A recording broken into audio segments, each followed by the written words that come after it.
বিশ্বটাই আমাদের। আর আমরা আখিরুজ্জামানের হাদিসগুলো থেকে এটা স্পষ্ট জানতে পারি যে ইনশাআল্লাহ তাআলা বাইতুল মুকাদ্দাস হবে আমাদের খেলাফার প্রাণকেন্দ্র ইনশাআল্লাহ, এবং আমাদের কন্টিনেন্টে খোরাসান। অনেকে অনেকভাবে ব্যাখ্যা করছেন, কেউ বলছেন যে এটা কায়েম করতে হবে অমুক পদ্ধতিতে, কেউ বলছেন তমুক পদ্ধতিতে, কেউ বলছেন যে শুধু দাওয়াতের মাধ্যমে, কেউ বলছেন শুধু জিহাদ, কেউ বলছেন সরাসরি শুধু কিতাল, কেউ বলছেন ডেমোক্রেসি, কেউ বলছেন ভোটাভুটি, কেউ বলছেন বুলেট, কেউ বলছেন ব্যালট। তাহলে আসলে যাবোটা কোথায় এবং সুন্নাহ ভিত্তিক পদ্ধতিটা কি?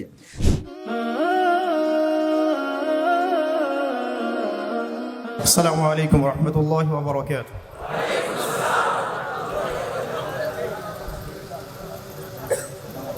الحمد لله الذي هدانا لهذا وما كنا لنهتدي لولا أن هدانا الله، وصلى الله على نبينا محمد وعلى آله وأصحابه أجمعين. أعوذ بالله من الشيطان الرجيم، بسم الله الرحمن الرحيم. وقال الله عز وجل: إن الدين عند الله الإسلام، كما قال الله تعالى: ومن يبتغي غير الإسلام دينا فلن يقبل منه. وقال رسول الله صلى الله عليه وسلم: إن الله تعالى يرفع بهذا الكتاب أقواما ويضع به الآخرين. رب اشرح لي صدري ويسر لي أمري واحلل عقدة من لساني يفقه قولي. اللهم فقهنا في الدين وعلمنا التأويل. اللهم اجعلنا منهم الذين آمنوا وعملوا الصالحات وتواصوا بالحق وتواصوا بالصبر. أعوذ بكلمة الله التامات من شر ما خلق. بسم الله الذي لا يضر مع اسمه شيء في الأرض ولا في السماء وهو السميع العليم. الحمد لله ثم الحمد لله. যাবতীয় প্রশংসা এবং গুণগান একমাত্র মহিয়ান ও গরিয়ান আল্লাহ সুবহানাহু ওয়া তাআলার জন্য, যে আল্লাহ রাব্বুল আলামিন আমাদেরকে তার নিজ অনুগ্রহে মুসলিম পরিবারে জন্মগ্রহণ করার তৌফিক দিয়েছেন। আলহামদুলিল্লাহ। আল্লাহুম্মা লাকাল হামদ হামদান কাসীরান তাইয়িবান মুবারাকান ফীহি ওয়া মুবারাকান আলাইহি কামা ইয়ানবাগী লিজালালি ওয়াজহিকা ওয়া আযীমি সুলতানিক। শুকরিয়া জানাই সে মহান রবের দরবারে যিনি আমাদেরকে নবী মুহাম্মদ সাল্লাল্লাহু আলাইহি ওয়াসাল্লামের সৌভাগ্যবান উম্মত হওয়ার তৌফিক দিয়েছেন। আলহামদুলিল্লাহ। অগণিত অসংখ্য দরুদ এবং সালাত বর্ষিত হোক মহান আল্লাহ প্রেরিত সর্বশেষ নবী, চূড়ান্ত নবী, মানবতার মুক্তির দূত মুহাম্মদুর রাসূলুল্লাহ সাল্লাল্লাহু আলাইহি ওয়াসাল্লামের প্রতি। আমরা সংক্ষিপ্ত দরুদ পড়ি। আল্লাহুম্মা সাল্লি আলা মুহাম্মদ, আল্লাহুম্মা বারিক আলা মুহাম্মদ ওয়া আলা আলিহি ওয়া আসহাবিহি আজমাইন। সম্মানিত উপস্থিতি, কেমন আছেন আপনারা?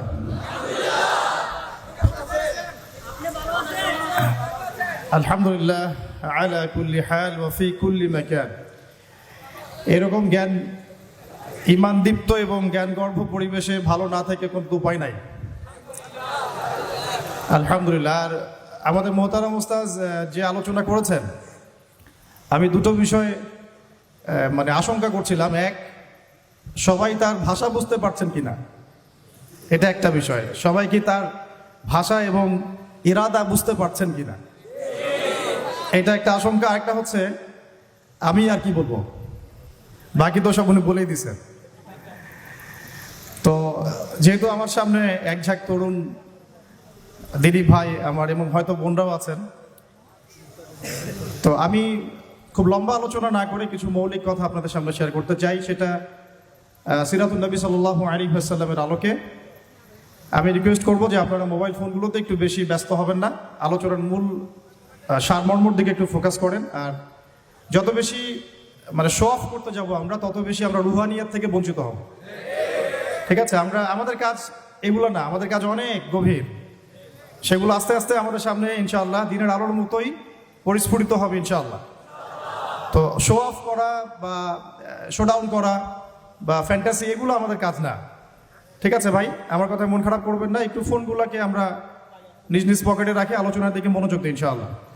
সর্বপ্রথম একটা আয়াত থেকে আমি আলোচনা শুরু করতে চাই। আল্লাহ রাব্বুল আলামিন পবিত্র কুরআনুল কারীমের সূরাতুল আলী ইমরান এর 19 নম্বর আয়াতে বলেছেন, বা'দা আউযু বিল্লাহি মিনাশ শাইতানির রাজীম, ইন্নাদ দীনা ইনদাল্লাহিল ইসলাম, ইন্নাদ দীনা ইনদাল্লাহিল ইসলাম। আল্লাহ রাব্বুল আলামিন বলেছেন যে আল্লাহ পাকের কাছে একমাত্র মনোনীত দিন হচ্ছে ইসলাম। আমি জানি আরেকটা আপনারা সবাই জানেন, আমরা পৃথিবীতে এসেছি, কেউ 60-70-100 বছর হয়তো বাঁচবো, কেউ কম বা আরো বেশি, কিন্তু এক সময় আমাদেরকে চলে যেতে হবে। এই যে রুহের জগৎ, দুনিয়ার জগৎ, কবর, হাসর, মিজান, পুলসিরাত, জান্নাত, জাহান্নাম, এই যে পুরো সিলসিলা, এর মধ্যে সবচেয়ে ইম্পর্টেন্ট জায়গা কোনটা আপনারা বলেন? কর্মক্ষেত্র হচ্ছে দুনিয়া, এবং পরীক্ষার জায়গা কোনটা বলেন? এবং এরপরে পরকালীন সফরের ক্ষেত্রে সবচেয়ে গুরুত্বপূর্ণ জায়গা কোনটা বলেন? কয়টা প্রশ্ন হবে? 3টা নিয়ে আলাদা আলাদা লেকচার দরকার। আমি একটা প্রশ্ন শুধু বলছি, মা দিনুক, মা দিনুক। এই দিনের প্রকৃত ব্যাখ্যা আজকে বাংলার মানুষ বুঝতে ব্যর্থ। এই দিনের প্রকৃত ব্যাখ্যা আজকে আমাদের সবার আগে বুঝতে হবে, তারপরে আমরা এই আলোচনায় যাব যে দিন আমরা কায়েম করব কিভাবে। দুটো বিষয়, দিন কি, এর আসলে মৌলিক ব্যাখ্যাটা কি, এবং এটা কায়েমের পথ ও পদ্ধতি কি, সুন্নাহ কি, এই বিষয়গুলো আমাদের সবার কনসেপ্ট ক্লিয়ার না থাকলে আমরা অনেক সময় নেক্সট সুরতেও ধোকা খেতে পারি। মাদিনুকা প্রশ্ন সবচেয়ে কঠিন। উসমান রাদিয়াল্লাহু আনহুর কথা আপনারা জানেন, তিনি কবরের সামনে গেলে কান্নাকাটি করতেন, এখানে যে পার পেয়ে যাবে ইনশাআল্লাহ সে জান্নাতে যাবে। এখানকার মৌলিক প্রশ্নের একটা হচ্ছে মাদিনুক, তোমার দিন কি? আল্লাহ রাব্বুল আলামিন বলে দিচ্ছেন, ইন্না দীনা ইনদাল্লাহিল ইসলাম, আমার কাছে নিঃসন্দেহে একটাই মনোনীত জীবন ব্যবস্থার নাম হলো ইসলাম। দিন শব্দটাকে বাংলাদেশের 90% মানুষ বোঝে ধর্ম অর্থে। দিন শব্দটাকে বাংলাদেশের ম্যাক্সিমাম মানুষ বোঝে ধর্ম অর্থে, অথচ এটা যে শুধু একটা কৃষ্টি কালচার ধর্ম না, বরং এটা একটা পুরো কমপ্লিট কোড অফ লাইফ, এই কনসেপ্টটা বুঝতে পারে না। আপনার জীবন ব্যবস্থার মধ্যে বেসিক্যালি 2টা বিষয় থাকে, একটু মনোযোগ ধরে রাখবেন। একটা হচ্ছে আপনার ধর্মীয় জীবন, একটা হচ্ছে আপনার বৈষয়িক জীবন। আমি কি বুঝাতে পারছি ভাই? একটা আপনার ধর্মীয় জীবন, একটা আপনার বৈষয়িক জীবন। ধর্মীয় জীবন অর্থ কি? মানে আমার সালাত, আমার সওম, হজ, উমরা, তাসবিহ, তাহলিল, জিকির, আজগার, তিলাওয়াত ইত্যাদি ইত্যাদি ইত্যাদি, এগুলো হচ্ছে আমাদের ধর্মীয় জীবন। তো এই ধর্মীয় জীবনে আমরা পবিত্র কোরআন এবং সুন্নাহ মেনে চলবো কিনা? ইনশাআল্লাহ, এই কনসেপ্ট সবার ক্লিয়ার। আরেকটা জীবন আছে আমাদের, সেটা হচ্ছে আমাদের এই যে সাংস্কৃতিক জীবন, শিক্ষা জীবন, অর্থনৈতিক জীবন, রাজনৈতিক জীবন, পারিবারিক জীবন এবং গ্লোবাল অ্যাফেয়ার্স। এই জীবনটাকে আমরা বলি বৈষয়িক জীবন। কি জীবন?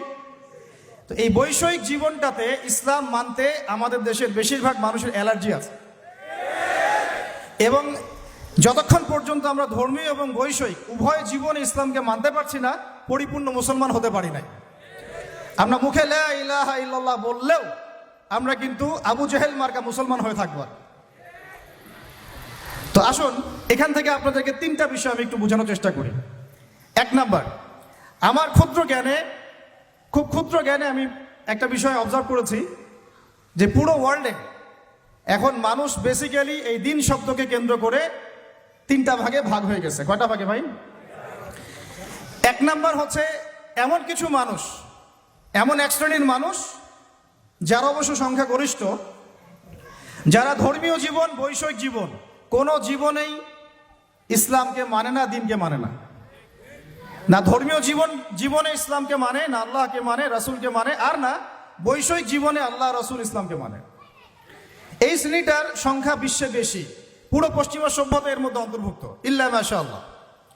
যেই পশ্চিমাদেরকে আমরা এখন আমাদের মাথার উপরে উঠিয়ে নিয়েছি, ঠিক আছে, ওই যে বনু ইসরাইল তো নাজাত পাওয়ার 40 দিন পর বাছুর পূজা শুরু করেছিল, আমরা তার আগে শুরু করেছি আর কি। ওরা করেছিল বাছুর পূজা, আমরা করছি পশ্চিমা পূজা। তো এই পশ্চিমাদের আদর্শ হচ্ছে তারা ধর্মীয় জীবনেও আল্লাহর অস্তিত্ব স্বীকার করেন না, এবং বৈষয়িক জীবনেও তারা আল্লাহকে স্বীকার করেন না। এটা একটা গডলেস ওয়ার্ল্ড। গড শব্দটা ওদের ভাষায় বললাম। এদের কিছু লেসপেন্সার বাংলাদেশের মাটিতেও আছে, যাদেরকে আমরা বলি নাস্তিক এবং মুরতাদ। যত নাস্তিক মুরতাদ আছে সবই এই আকীদাভুক্ত। তারা না বৈষয়িক জীবন আল্লাহকে মানে, আর না ধর্মীয় জীবন আল্লাহকে মানে। তাদের কালিমার আসলে এই পুরো জুমলার মধ্যে ওদের শব্দ 2টা, একটা হচ্ছে লা, একটা হচ্ছে ইলাহা। নাস্তিকদের কালিমা কি? শুধু লা ইলাহা, কোনো ইলাহ নাই, নাউযুবিল্লাহ। আর আমাদের পুরো জুমলায় 4টা শব্দ চলে আসে, লা ইলাহা ইল্লাল্লাহ। একটু আগে আপনারা বললেন, নাস্তিকদের মধ্যে শুধু এতটুকু আছে, লা ইলাহা, কোনো ইলাহ নাই, নাউযুবিল্লাহি মিন যালিক। তো এই হচ্ছে একটা শ্রেণী যারা দ্বীনের ব্যাখ্যাকে এভাবে বুঝেছে যে বৈষয়িক জীবনেও তারা দিনকে মানে না এবং ধর্মীয় জীবনেও আল্লাহর অস্তিত্বকে স্বীকার করে না। এবং এরাই বাংলাদেশের মধ্যে যত নাস্তিকতা এবং মুরতাদ এবং এই সংস্কৃতি চালু করেছে এরাই। এটা একটা শ্রেণী। দ্বিতীয় শ্রেণী হচ্ছে তারা যারা খুব ডেঞ্জারাস। এরা খুবই ডেঞ্জারাস, কারণ এদেরকে নিয়ে আমাদের সমস্যা বেশি। কারণ নাস্তিকরা তাদের অবস্থানে স্পষ্ট, তারা ইসলামকে মানে না। কিন্তু দ্বিতীয় শ্রেণী যারা, তারা আমাদের সাথেই চলাফেরা করে, আমাদের পাশেই সালাত আদায় করে এবং পুরো কালিমাটাই পড়ে লা ইলাহা ইল্লাল্লাহ, কখনো কখনো মুহাম্মদুর রাসূলুল্লাহ বলে। কিন্তু ধর্মীয় জীবনে তারা কোনো কোনো ক্ষেত্রে আল্লাহকে মানলেও, ইসলামকে মানলেও, নামাজ রোজা হজ জাকাত ইত্যাদি করলেও বৈষয়িক জীবনে অর্থাৎ আপনার সাংস্কৃতিক জীবনে, অর্থনৈতিক জীবনে এবং স্পেশালি রাজনৈতিক জীবনে তারা ইসলামকে 5 পয়সা মূল্যায়ন করতে চান না। এবং এই পুরো শ্রেণীটা বাংলাদেশে যত রাম বাম প্রগতিশীল সুশীল বুদ্ধিজীবী আর সেকুলার আছে সব এই শ্রেণীভুক্ত, ইল্লা মাশাআল্লাহ, কিছু মানুষকে বাদ রাখলাম। দ্বিতীয় শ্রেণীটা আমাদের জন্য সবচেয়ে বেশি ডেঞ্জারাস এই কারণে, কারণ প্রথম শ্রেণীটা আমাদেরকে সরাসরি ওই যে জঙ্গি মৌলবাদী সব বলে না। এই দ্বিতীয় শ্রেণীর যারা, তারা আমাদেরকে অর্থাৎ তৃতীয় শ্রেণীর মানুষকে, যেটা আমি এখন আলোচনা করি নাই, তাদেরকে বলে যে তারা হচ্ছে ধর্মান্ধ, তারা হচ্ছে মৌলবাদী, তারা হচ্ছে ইত্যাদি সন্ত্রাসী, তারা হচ্ছে উগ্রপন্থী, তারা হচ্ছে কি বলবো, হ্যাঁ বলেন, এই শব্দগুলো তারা প্রয়োগ করে এই দ্বিতীয় শ্রেণীর মানুষটা। অথচ তারা কিন্তু আমাদের সমাজেই চলাফেরা করে, আমাদের সাথেই নামাজ পড়ে, জুমার নামাজেও আসে, মারা গেলে জানাজাও পড়ানো হয়। তারা নামাজ রোজা হজ জাকাতও করে, মাঝে মাঝে হজ উমরা বছর বছর করে। এবং আমরা মাঝে মাঝে দেখি যে তারা মদিনায় বসে 20 টাকার নামাজ পড়তেছে 9 মিনিটে। তো এই পুরো সেকুলার সোসাইটি কিন্তু দিন শব্দের ব্যাখ্যা নিয়েছে একটা ধর্মের রূপে, কৃষ্টি কালচার রূপে, এটাকে জীবন ব্যবস্থা রূপে তারা নেয় নাই।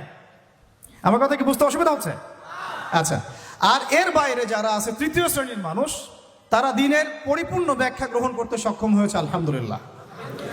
তারাই এই পৃথিবীতে গোরাবা এবং ইনশাআল্লাহ ফাতুবা লিল গোরাবা।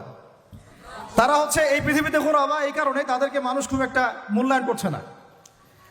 এই তৃতীয় শ্রেণীর মানুষ হচ্ছে গুটি কয়েক কিছু মানুষ এই পৃথিবীতে, বাংলাদেশেও এবং সারা ওয়ার্ল্ডে। তারা ধর্মীয় জীবনেও এক আল্লাহর তাওহীদ ছাড়া কিছুই বোঝে না, এবং বৈষয়িক জীবনে অর্থাৎ আপনার সংস্কৃতি, আপনার অর্থনীতি, রাজনীতি, পারিবারিক নীতি, শিক্ষানীতি, এই নীতিগুলোতে ইসলাম অর্থাৎ কোরআন এবং সুন্নাহ ব্যতীত অন্য কোনো দর্শনের তারা ধার ধারে না।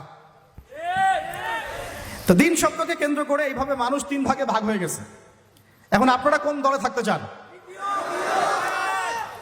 থাকতে হলে এখন অনেক অপবাদ সহ্য করতে হবে, অনেক ট্যাগ আপনার গায়ে লাগতে পারে এবং অনেকে আপনার দিকে বাঁকা চোখে তাকাবে, কিন্তু বিশ্বাস করেন এটাই হচ্ছে নাজাতের একমাত্র পথ। কেন? আল্লাহ পাক এই সূরার, এই আল ইমরান সূরারই 85 নম্বর আয়াতে গিয়ে বলেছেন যে ওয়ামান ইয়াবতাগি গায়রাল ইসলামি দীনান ফালান ইউকবালা মিন। যারা মাদ্রাসার দেয়ালে হেঁটেছে, মানে দরজায় হেঁটেছে বা দরজার সামনে দাঁড়িয়েছে কখনো, তারাও এই আয়াতের অর্থ ভালো করে জানে। ওয়ামান ইয়াবতাগি গায়রাল ইসলামি দীনান, কেউ যদি ইসলাম ছাড়া অন্য কোনো জীবন ব্যবস্থা তালাশ করে, হোক সেটা ধর্মীয় জীবনেই বা বৈষয়িক জীবনে, হোক সেটা অর্থনীতিতে বা রাজনীতিতে, যে কোনো জায়গাতে, সংস্কৃতিতে বা শিক্ষানীতিতে, ফালাই ইউকবালা মিন, কোশ্চিন কালেও তার কাছ থেকে কোনো আমল কবুল করা হবে না। এটা আল্লাহ পাকের একদম স্ট্রেট ফরওয়ার্ড স্টেটমেন্ট। তাদের কাছ থেকে কোনো আমল কবুল করা হবে না, যতই লা ইলাহা ইল্লাল্লাহ পড়েন না কেন। আপনি দিন শেষে আব্দুল্লাহ বিন উবাইয়ের অনুসারী হয়ে থাকবেন। আমরা কিন্তু আমাদের নবীজিকে সাল্লাল্লাহু আলাইহি ওয়াসাল্লাম নাম আসলে দরুদ পড়বো ইনশাআল্লাহ।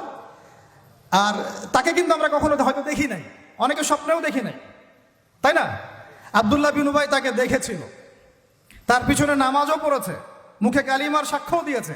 আমাদের নবীজি তার নিজের জামা দিয়ে তাকে দাফন করেছে, কিন্তু সে কোথায় যাবে? জান্নাতে না জাহান্নামে? কেন যাবে? কারণ কি? কারণ সে মুখে মুখে ইসলাম স্বীকার করলেও মন থেকে স্বীকার করে নাই। কিছু কিছু ইসলামের বিধিবিধান সে পালন করতো ঠিকই, কিন্তু ইসলামকে একটা কোড অফ লাইফ হিসেবে সে কখনো গ্রহণ করে না। তাহলে আমাদের সোকল ডেমোক্রেটিকদের কি অবস্থা হবে? সোকল সেকুলারদের আপনাদের কি অবস্থা হবে? ভাইদেরকে বলছি, হয়তো তারা এই মেসেজটা জানে না। আমাদের কাজ তো দাওয়া দেয়া, আমাদের কাজ সবসময় এগ্রেসিভ হওয়া না, আমাদের কাজ কি? দাওয়া দেয়া। ফাযাক্কির ইন্নামা আনতা মুযাক্কির লাস্তা আলাইহিম বিমুসাইতির। অন্য সূরাতে আল্লাহ পাক বলেছেন না, ফাযাক্কির ইন নাফাআতি যিকরা সায়াযাক্কারু মান ইয়াখশা। যে আল্লাহকে ভয় করে সে শীঘ্রই দেখবেন যে ফিরে আসছে ইনশাআল্লাহ, উপদেশ গ্রহণ করছে। তো তৃতীয় শ্রেণীর মানুষ আমরা যারা, আমাদেরকে খুব ভালো করে খেয়াল রাখতে হবে যে জীবনের কোনো অংশে যেন আমরা ইসলাম ছাড়া অন্য কোনো দর্শনের পরোয়া না করি। এখানে আল্লাহ পাক স্ট্রেট ফরওয়ার্ড বলে দিয়েছেন, ফালাই ইউকবালা মিন, তার কাছ থেকে কোশ্চিন কালেও কবুল করা হবে না। লাই ইউকবাল, তার মানে আপনি যদি নামাজ রোজা হজ জাকাতও করেন, কিন্তু অর্থনৈতিক জীবনে আপনি সুদকে প্রাধান্য দেন, আপনার আমল কবুল হচ্ছে না। মানে অর্থনৈতিক জীবনে আপনি সুদখোর, এদিকে নামাজি, এই আমল কবুল হচ্ছে না। হবে কি? বরং আপনি মায়ের সাথে জেনাকারী হচ্ছেন, নাউযুবিল্লাহ। বরং আপনি আল্লাহ এবং রাসূলের সাথে যুদ্ধ ঘোষণাকারী হচ্ছেন। আপনারা তো সবাই হাদিসগুলো পড়েছেন, এখানে বড় বড় ওলামা কেরামরা আছেন। 36 বার জেনা করলে যে পাপ হয়, 1 দিরহাম সুদ খেলে সে পাপ হয়। আর দিরহাম কি, এটা বুঝাতে গেলে অর্থনীতিতে আলোচনা যেতে হবে। আমরা তো অনেক আগে থেকে বলেছিলাম দিনার দিরহাম এগুলো ইসলামিক কারেন্সি ছিল। এর জায়গায় এখন সব ইলেকট্রনিক মানিজ এবং পেপার মানিজ এবং আস্তে আস্তে কি আসতেছে, বিটকয়েন্স, ক্রিপ্টোকারেন্সি, এগুলোর মধ্যে প্রচুর সুদ আছে। এগুলো হচ্ছে সূক্ষ্মভাবে আমাদেরকে সুদখোর বানানো হচ্ছে। আমাদেরকে সুদখোর বানালে পশ্চিমাদের লাভ কি? আপনার দোয়া কবুল হবে না। তাই সংগ্রাম একমুখী না, আমাদের সংগ্রামটা কিন্তু বহুমুখী। শুধুমাত্র দাওয়া না, শুধুমাত্র সংস্কৃতিই না, শুধুমাত্র রাজনৈতিক ভীষণই না, আমাদের সংগ্রাম কিন্তু অর্থনৈতিকও। রিজিক হালাল না হলে কিন্তু আমাদের আমল কবুল হচ্ছে না। তো আমরা যদি জীবনের যে কোনো ক্ষেত্রে আল্লাহ এবং তার রাসূলের বিধান বাদ দিয়ে অন্য কোনো দর্শন ফলো করি, তাহলে আমাদের আমল কবুল হচ্ছে না। আল্লাহ পাক অন্য আয়াতে কিন্তু এভাবে বলেছেন, আফা হুকমুল জাহিলিয়াতি ইয়াবগুন, তারা কি জাহেলি যুগের হুকুম তালাশ করতেছে? ওয়ালাহু আসলামা মান ফিস সামাওয়াতি ওয়া মান ফিল আরদ তাওআন আও কারহা ওয়া ইলাইহি ইরজাউন। অথচ আল্লাহ পাকের সামনে আত্মসমর্পণ করেছে আসমানের সব সৃষ্টি, জমিনের সব সৃষ্টি, ইচ্ছায় হোক অনিচ্ছায় হোক। শুধু মানুষ করতে চাচ্ছে না, আর জিন করতে চাচ্ছে না। অথচ এই দুই জাতিকে আল্লাহ পাক পাঠিয়েছিলেন ইবাদত করার জন্য, পুরো জীবন ব্যবস্থা ইসলাম দিয়ে সাজানোর জন্য। আপনারা তো সূরা জারিয়াত পড়েছেন, তাই না? ওয়ামা খালাকতুল জিন্না ওয়াল ইনসা ইল্লা লিয়াবুদুন লিয়াবলুয়াকুম আইয়ুকুম আহসানু আমালা। আল্লাহ পাক আলী ইমরানে বলেছেন না যে কুল্লু নাফসিন যায়িকাতুল মাউত, তারপরে কি হবে? ফামান যুহজিহা আনিন নার ওয়া উদখিলাল জান্নাহ ফাকাদ ফাজ। আমরা যদি জীবনের প্রত্যেকটা পার্টকে ইসলাম দিয়ে ঢেলে সাজাতে ব্যর্থ হই, জান্নাতে যেতে পারবো না। এটা আমাদের একটা মৌলিক মেসেজ আজকে বইমেলা থেকে, যে পরিপূর্ণ জীবনে ইসলাম প্রতিষ্ঠা করুন ইনশাআল্লাহ। শুধু জীবনের একটা আংশিক বিষয় ইসলাম নিয়ে পড়ে থাকলে চলবে না, জীবনের প্রত্যেকটা জায়গায় ইসলাম দিয়ে ঢেলে সাজাতে হবে। উদখুলু ফিস সিলমি, বলেন একসাথে, উদখুলু ফিস সিলমি, পরিপূর্ণরূপে দিনে প্রবেশ করেন। দিনের ব্যাখ্যা আগে বুঝতে হবে। এটা হলো দিন, মা দিনুক। এটা যদি আমরা আকীদা ঠিক না থাকে, তাহলে ওই কবরের সওয়াল জবাবে সে আটকে যাবে, সে বলতে পারবে না। কেউ যদি আল্লাহ পাকের সাথে শিরক করে, সে কিন্তু মান রব্বুক উত্তর দিতে পারবে না।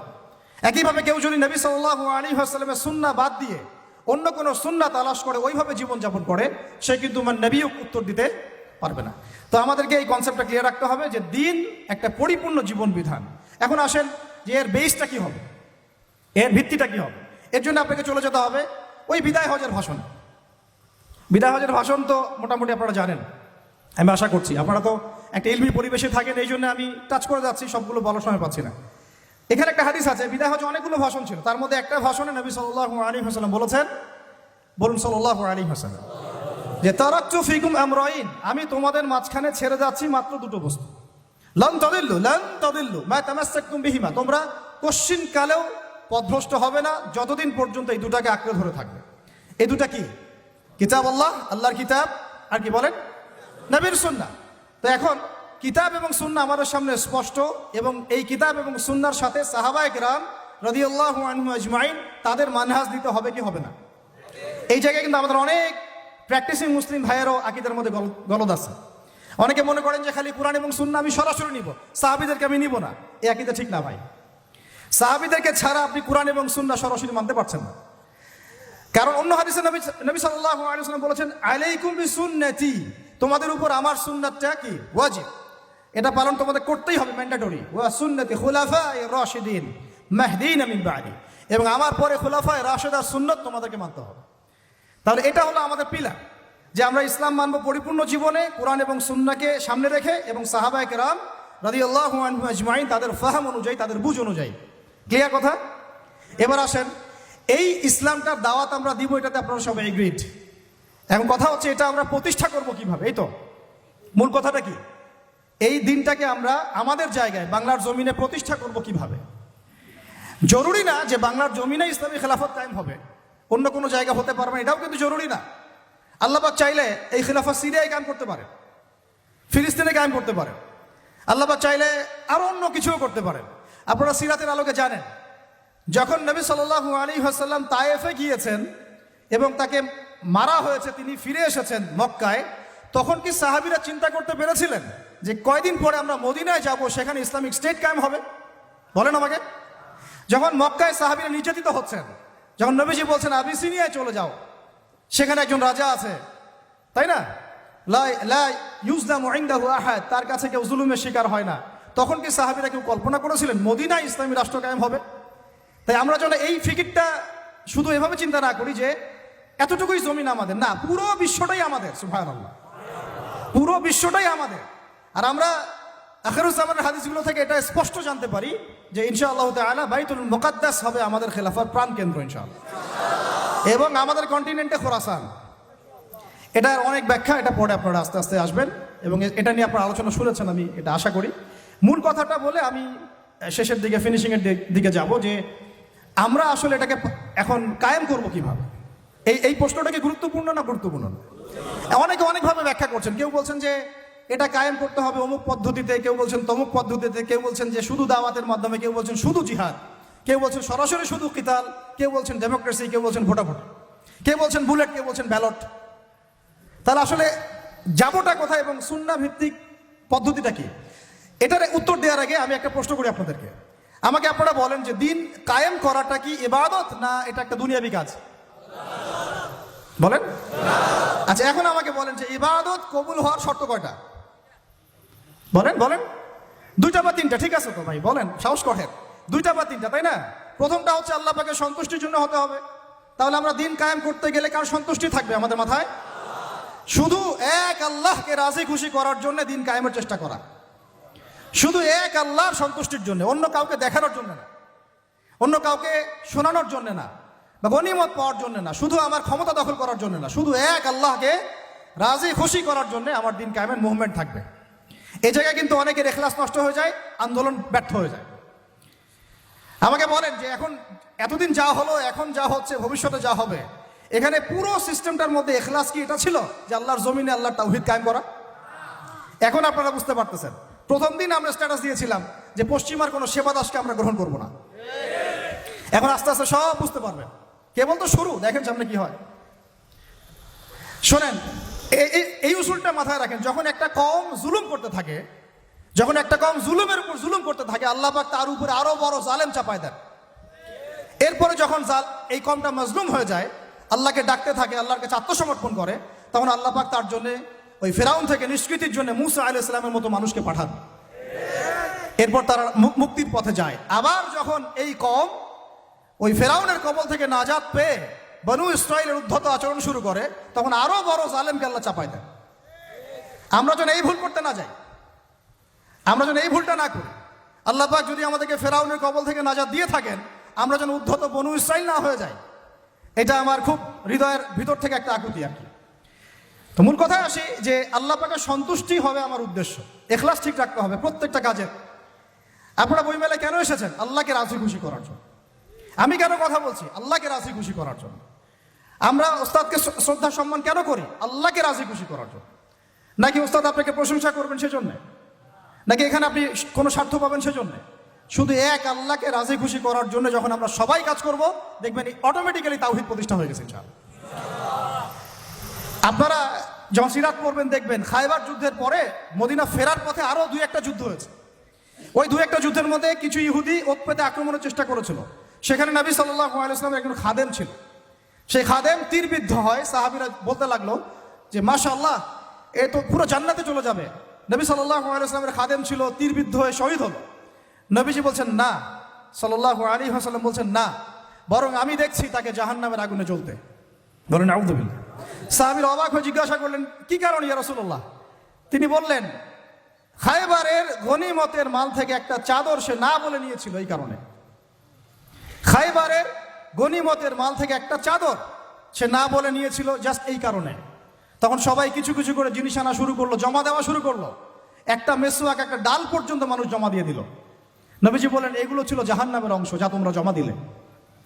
তাহলে আমাদের পুরো মুভমেন্টের উদ্দেশ্য কি হবে বলেন? আজকের আলোচনা সব ভুলে গেলে একটু ভুলে যায় না। আমাদের পুরো উদ্দেশ্যটা কি হবে? শুধু এক আল্লাহকে রাজি খুশি করার জন্য। এই উদ্দেশ্য থাকলে তখন আপনি আমির মানতেও সমস্যা হবে না, জামায়াতে আসতেও সমস্যা হবে না, ইমারতেও সমস্যা হবে না, আপনার বায়াত নিতেও সমস্যা হবে না। এখানে যদি স্বার্থ থাকে তখন আপনি কিন্তু এখানে এড়াই যাবেন না। আমি কেন তাকে মানবো? আমি কি কম বড় আলেম? হ্যাঁ, আমি কেন জামায়ায় যাব? আমার কি আলাদা জামায়া করার সুযোগ নাই? আমি কি সিরাত কম বুঝি? আমি কি দিন কায়েম কম বুঝি? আমি কেন ঐক্যের জন্য নরম হব? আমি কি বেহকের উপর আছি? এই যে বিষয়গুলো তখনই আসে যখন এখলাস ঠিক থাকে না। এখলাস ঠিক না থাকলে কোনো কাজের বারাকা আসবে না ভাই। আল্লাহ পাক আমাদেরকে বোঝার তৌফিক দান করেন। 2 নাম্বার হচ্ছে ভাই যে আমল, যেহেতু বললেন দিন কায়েম একটা ইবাদত, তাহলে ইবাদত করতে হবে কার তরিকা অনুযায়ী? বলেন। এটা আপনারা সবাই এক বাক্যে স্বীকার করছেন, নবী সাল্লাল্লাহু আলাইহি ওয়াসাল্লামের সুন্নাত এবং তরিকা ছাড়া দিন কায়েমটা ইবাদত বলে গণ্য হবে না। সেটা আমার একটা ব্যর্থ প্রচেষ্টাও হয়ে যেতে পারে। সূরা কাহফে একটা আয়াত আছে, কিন্তু ওই যে কিছু মানুষ মনে করে তারা খুব সুন্দর আমল করছে, ওয়াহুম ইয়াহসাবুনা আন্নাহুম ইউহসিনুনা সুনআ। এদের ব্যাপারে আল্লাহ পাক বলেছেন, কুল হাল নুনাব্বিউকুম বিল আখসারিনা আমাল। সবচেয়ে ক্ষতিগ্রস্ত আমলকারী সম্পর্কে আমি জানাবো কিনা? এটা তারা যারা দুনিয়াতে অনেক সুন্দর আমল করে, মনে করে আমরা অনেক সুন্দর আমল করছি, অথচ ওদের আমল বিফল হয়ে গেছে এখলাস ঠিক না থাকার কারণে, নবীর তরিকা অনুযায়ী না হওয়ার কারণে। তাহলে এখন যদি আমরা এগ্রি করি যে হ্যাঁ দিন কায়েমটা নবী সাল্লাল্লাহু আলাইহি ওয়াসাল্লামের পদ্ধতিতেই করতে হবে, তাহলে আমাকে সিরাতে আসতে হবে কি আসতে হবে না? সুন্নাতে আসতে হবে কি আসতে হবে না? বরং আমি বলবো এভাবে যে সিরাতের সুন্নতে আসতে হবে। সিরাতের সুন্নতে আসতে হবে, দিন কায়েম করতে হবে। অন্য কোনো সুন্নত নাই আমাদের সামনে। এখন অনেক ভাই কেউ বলছেন যে আব্রাহাম লিঙ্কনের তরিকাতে দিন কায়েম হবে, কি যুক্তি তো তারা দিচ্ছেন অনেক। কেউ বলছেন যে আরে ভাই নাই মামার চেয়ে তো কানা মামা ভালো। কেউ বলছেন ভাই আগে এত পুরো রুটির দিকে তাকানোর দরকার কি? রুটির 2-1টা টুকরা হইলে তো হয়। এবং তাদেরকে পশ্চিমারা খুব সহজেই কিন্তু বাগে আনতে পারবে। 10টা করে সিট দিয়ে দিবে, ভাগ করে নেন আপনারা 60টা সিট। তারাও সন্তুষ্ট যে আমরা আগে কিছুই পাইতাম না, অন্তত এখন 50টা তো পাইছি। বিশ্বাস করেন, আমি কেন বড় বড় আল্লাহর ওলিকেও যদি আপনি সিস্টেমের মধ্য দিয়ে ওখানে প্রেসিডেন্ট হিসেবে বসায় দেন, সে একজন বান্দা গরু ছাড়া কিছুই না, কিছুই করতে পারবে না। আমরা বলছি সিরাতে সুন্নতে গেলে পুরো রুটিটাই আমাদের হবে। রুটির টুকরা আমরা চাই না, পুরো রুটিটাই চাই। রুটি আমার, তুমি খাইলে খাও, না খাইলে যাও, সোজা কথা। সিরাতের সুন্নতে আসলে আপনি পুরোটাই পাবেন। এখন কেউ বলছে আব্রাহাম লিঙ্কনের তরিকাতেই হবে, হয়তো বুঝের কিছু ঘাটতি থাকতে পারে, এটা একাডেমিক আলোচনা ওস্তাদ বলেছেন, এটা আমরা কিন্তু সবাই সমালোচনা করতে যাব না। অনলাইনের এই জগৎটাকে আপনারা নোংরা করে ফেলবেন না। সবাই সব বিষয়ে কথা বলবে না, সবাই সব বিষয়ে কথা বলবেন না। যে বিষয়ে যে ব্যক্তি কথা বলার যোগ্য তিনি কথা বলবেন। যাদের সাথে কথা বললে কাজ হবে তাদের সাথে কথা বলবো, ঠিক আছে? আমভাবে আমরা সবাইকে দাওয়া দিব এবং চুপ থাকার অভ্যাস করেন। সবসময় কথা বলতে হবে না, মাঝে মাঝে চুপ থাকার অভ্যাস করেন। আমাদের একজন বরেণ্য ওস্তাদ তিনি বলেন যে মুতাকাল্লিম হওয়ার যে খায়েশ, এটা একটা হৃদয়ের কলবের একটা রোগ। একটা মুতাকাল্লিম হওয়ার যে খায়েশ মানুষের মধ্যে থাকে যে আমাকে সব বিষয়ে কথা বলতে হবে, এটা অন্তরের একটা রোগের নাম। তো এটা যদি একটা ইবাদত হয় তাহলে সিরাতের সুন্নতে আসতে হবে, আমরা এগ্রিত, ঠিক আছে? এখন তৃতীয় কথা হচ্ছে, 3 নম্বর শর্তটা আরো ডেঞ্জারাস, সেটা হচ্ছে রিজিক হালাল হতে হবে। রিজিক, এই জায়গায় সবাই একটু ফিকির করেন, দেখেন একটু আপনারা আপনাদের রিজিকগুলোকে দেখেন যে কতজনের রিজিক 100% হালাল আছে। এগুলো আমাদের কিন্তু প্র্যাকটিক্যাল কথা, আমরা কিছু খালি তাত্ত্বিক কথা বলে চলে যাবো এমন না, প্র্যাকটিক্যালি ইমপ্লিমেন্টটা বেশি জরুরি। এখন আমি খুবই স্বপ্ন দেখছি, আমরা সবাই স্বপ্ন দেখছি যে আপনাদেরকে দিয়ে হবে ইনশাআল্লাহ। কারণ এই জেনারেশন করে দেখিয়েছে এবং তারা আমাদেরকে দেখিয়েছে কোন ভাষায় কথা বললে কাজ হয়। এতদিন তো আমরা বলে আসতাম, তো এই ভাষার কথা বললে আপনারা আমাদেরকে অনেক ট্যাগ দিতেন, ঠিক আছে? দেখেন, জালেম জুলুম করলো, মাজলুম দাঁড়ায় গেল। এই তো জালেম জুলুম করলো, মাজলুম দাঁড়ায় গেল প্রতিবাদের জন্য, প্রতিবাদের ভাষায়। আপনারা আমাকে বলেন তো, জালেমের বিরুদ্ধে মাজলুম যখন দাঁড়িয়েছে তারা কি খালি হাতে দাঁড়িয়েছিল? জালেম যখন 2টা মাইট দিয়েছে, মাজলুম কি 2টা মাইট দেয় নাই? জালেমদের অনেকে যখন মাজলুমদের অনেককে শহীদ করেছে, তো জালেমদের দলেও কি কিছু মানুষ মারা যায় নাই? তো এটা কি একটা কনফ্লিক্ট হয়নি রাস্তাঘাটে? তো গণতান্ত্রিক প্রক্রিয়া এই কনফ্লিক্টটাকে আপনি জায়েজ করে নিলেন, তো গণতান্ত্রিক প্রক্রিয়া এই কনফ্লিক্টটাকে আপনি জায়েজ করে নিলেন তো, মাশাআল্লাহ।